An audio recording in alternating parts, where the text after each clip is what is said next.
People have been asking me what this necklace is as well, if you're new here. This is Alcoholics Anonymous. This isn't anything weird, Illuminati. Although there's some stuff that I could tell you about that, and I will on the channel later on.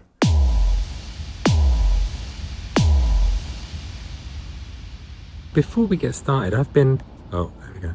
Hi, so I've been thinking all night about that last comment I made about going into some of the darker sides and darker stories of Hollywood, and I'm thinking there's certain things that I definitely won't be allowed to say on YouTube. They'll censor that right out. Maybe the channel might even get in danger for some of the things that I want to talk about. So what I think I'm going to do is sort of give the main stories here on YouTube, and then for the real deeper dive, the real contentious, harder hitting kind of nut stuff, I'm gonna do it on Rumble, because Rumble's like, I can say what I want on Rumble without fear of being demonetized or deplatformed. So yeah, the big story will be on YouTube, and then all the nitty gritty will be on Rumble. If you want to get the whole story, make sure to subscribe to Rumble. I'll put the link down there. So yeah, I am going to go into it for sure, because it's too important not to talk about, but YouTube will definitely not allow me to talk about some of this stuff. So Rumble's the place to get the real harder hitting stuff. I think that's a good idea. Let's talk about OnlyFans. So coming clean, that was an April Fool's joke about OnlyFans when I said I was starting an OnlyFans. But I didn't expect that incredible reaction and so many people to have signed up. I mean, I set it up because I thought it would be like going the extra mile for April Fools. I was quite proud of myself. I'm not just going to say, I'm going to set up a page and everything and it's going to be a great joke. A lot of you thought it was serious. And because of that, look, there's new people here. Hello. How are you? The new people that have welcomed me have been amazing. You're on a different political side to the ones I'm used to.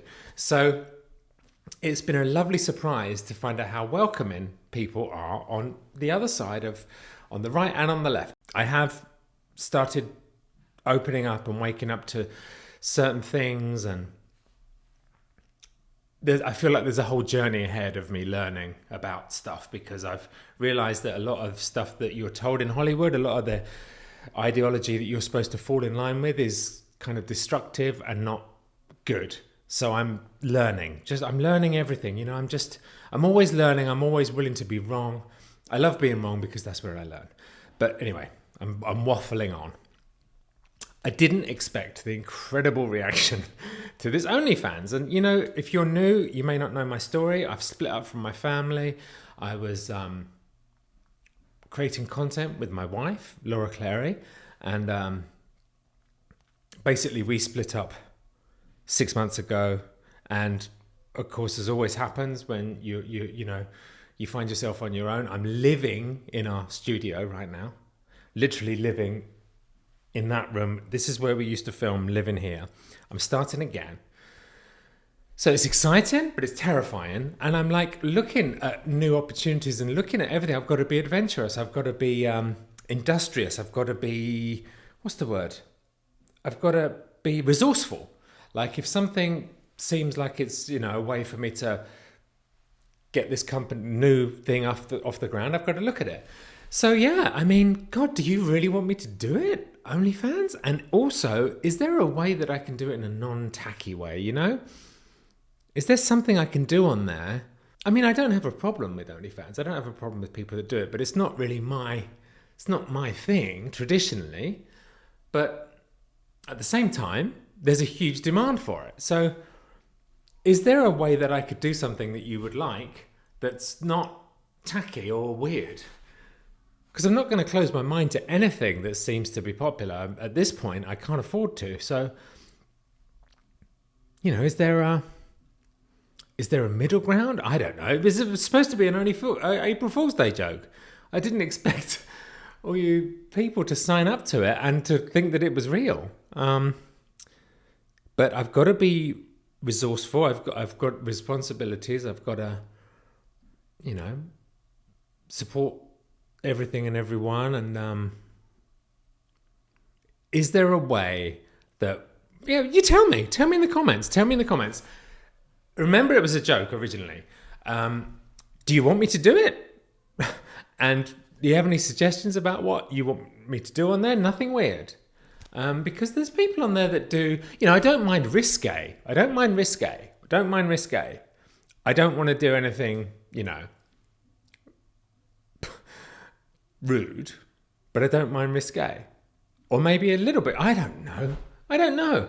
At this point, when things like this happen, I feel like I can't close my mind off to it. I try not to be closed-minded. Same thing with this whole thing about leaving the kind of very, very left Hollywood liberal thing last week, where I started to speak up about it. I try not to be closed-minded, and I feel like I was closed-minded in that mindset of like, you must think a certain way, and people on the right are horrible. And I've learned so much in the last week. People on the right are not horrible. They've been welcoming and lovely. There's bad on both sides. I don't know enough about politics. This isn't a political thing for me either. I don't know anything about politics. I just instinctively feel that the woke ideology that we are entrenched in Hollywood is killing creativity. It's making people scared, and it's not helpful. And I don't want anything to do with it anymore. And so all this is to say, I try to keep an open mind, and my life's always best when I let it happen rather than trying to control it. And I learned that in AA. People have been asking me what this necklace is as well, if you're new here. This is Alcoholics Anonymous. This isn't anything weird, Illuminati. Although there's some stuff that I could tell you about that, and I will on the channel later on. This is Alcoholics Anonymous. I'm 8 years sober, nearly 9, and I haven't had a drink for almost 20 years. So it's a good opportunity for me to introduce myself a little bit to you guys. You're new here. You're gonna get to know me. I'm slightly intense. Like, I'm hungry for life. I'm passionate. I make mistakes. I own up to them. I'm vulnerable. I feel like my superpower. I'm autistic, and we tend to overshare, and that's what this channel is, me oversharing. I talk about stuff that I don't think anyone else talks about on the internet. So if you go back to my early videos, I literally had a mental breakdown. I was going to kill myself, and the police stopped me. And that very day I made a video, and it's called I'm Struggling. Go and check it out. And from then till now, I've made a video every day. Apart from February, I started going 3 times a week. I'm going to start going every day again, I think, on YouTube, because I miss the daily videos. Also in the comments, what do you think about that? Do you want to see me go every day on YouTube? Because I do. So yeah, I'm just starting again, looking at all different opportunities. And I put this out there as a joke. I didn't expect so many of you to want it and to take it seriously. And when that happens, I got to put my hands up and go, God, I believe in God. I'm sober, but also I've believed in God my whole life. God, show me what to do. I don't know. When I try and control my own life, it tends to go wrong. So I look out for messages in the world. I even do, one of the things that pulled me around from my mental breakdown was literally automatic writing. Putting a pen in my non-dominant hand, clearing my mind and letting it scroll. And I swear to God, I got messages about firstly writing music, and then about my life and how to get myself out of this crisis. I swear to God, it came through automatic writing. I would take words that I could see in the scroll, and they made sentences, and it was life-changing. I've got a YouTube channel membership, which is where I talk about just that. So if you want to find out about automatic writing and find out the lessons that I got, I'm going to tell you everything that was written down in this book. All the automatic writing life guidance I got in this book, on my membership channel, I'm telling you what it all was. And the reason I'm doing it on a membership channel is when you talk about stuff like this to a big non-paying audience, they tend to be horrible to you. And my feeling is if you're willing to pay a price of a cup of coffee every month, you're not going to be hateful because you're genuinely interested. That's the only reason I'm doing it on membership. So if you're interested in that, click join. Next to subscribe, there's join. Also hit subscribe. Also hit the bell. Also sign up on Patreon. No. Yeah, so that's me. That's the thing today. OnlyFans real? OnlyFans not real? Do you really want it? Are you all just in on the joke? Let's see. If the world tells me to do something, I'm going to do it. That's my higher power talking. I love you guys. Let's come back tomorrow and talk about something else.